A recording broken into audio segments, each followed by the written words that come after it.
Halo, Assalamualaikum warahmatullahi wabarakatuh. Jadi, kami sekelompok akan menjelaskan materi bab 2, yaitu mengenai perlindungan dan penegakan hukum di Indonesia. Sebelumnya, saya akan memperkenalkan nama-nama kelompok ini yang terdiri dari Antonio Gusto Pascalis, Fadrik Maulana Rifanto, Nabila Syafa Adinda, dan Nikita Azhara. Nah, selanjutnya mari kita simak penjelasan berikut.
Setiap orang berhak memperoleh perlindungan hukum oleh negara melalui segala upaya pemerintah untuk menjamin kepastian hukum yang adil kepada masyarakat, guna mencegah terjadinya tindak pelanggaran hak-hak warga negara dan dapat terciptanya ketertiban, keamanan, keselamatan, serta kenyamanan masyarakat. Bentuk upaya pemerintah dalam hal ini adalah dengan membuat peraturan perundang-undangan yang berfokus pada unsur-unsur berikut. A. Adanya perlindungan pemerintah kepada warga negara. B. Menjamin kepastian hukum. C. Berkaitan dengan hak-hak warga negara. Dan D adalah adanya sanksi terhadap pelanggaran. Adapun beberapa contoh peraturan perundang-undangan di Indonesia dalam hal ini yaitu Undang-Undang RI Nomor 29 Tahun 2000 mengenai varietas tanaman, Undang-Undang RI Nomor 32 Tahun 2002 mengenai perlindungan anak, Undang-Undang RI Nomor 8 Tahun 1999 mengenai perlindungan konsumen, Undang-Undang RI Nomor 13 Tahun 2016 mengenai perlindungan merek, dan Undang-Undang RI Nomor 28 Tahun 2014 mengenai hak cipta. Selain itu, bentuk perlindungan lainnya bisa kita lihat pada gugatan peradilan yang dapat dilakukan atau diberikan ketika sebelum keputusan atau preventif atau sesudah putusan atau represif. Dan seperti halnya pengadaan hak tersangka diantaranya persidangan, reka ulang, kuasa hukum, pengajuan banding, pengguguran pidana, dan berbagai rangkaian yang ada.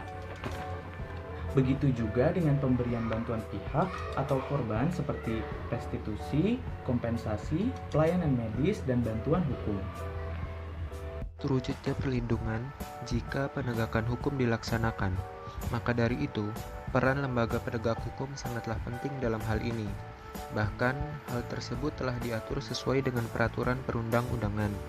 Lembaga yang dimaksud yaitu Kepolisian Republik Indonesia, Kejaksaan Republik Indonesia, advokat, hakim, dan KPK.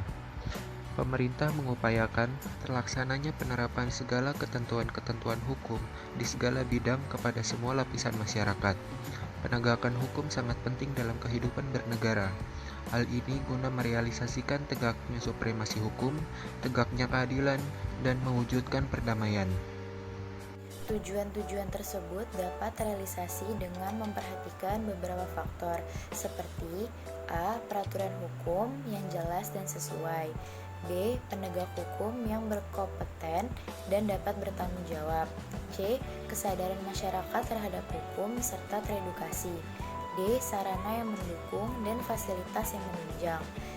Kebudayaan sebagai dasar sumber yang sesuai dan dapat membangun masyarakat. Setiap kecacatan penerapan dan penegakan hukum pastinya akan membuka celah pelanggaran terhadap hukum itu sendiri.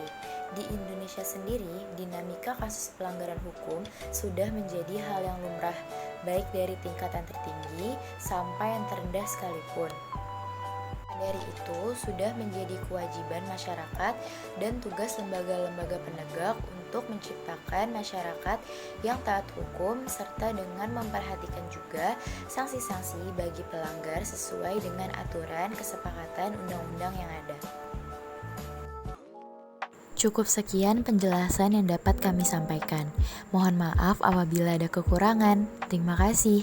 Billahi taufiq wal hidayah. Wassalamualaikum warahmatullahi wabarakatuh.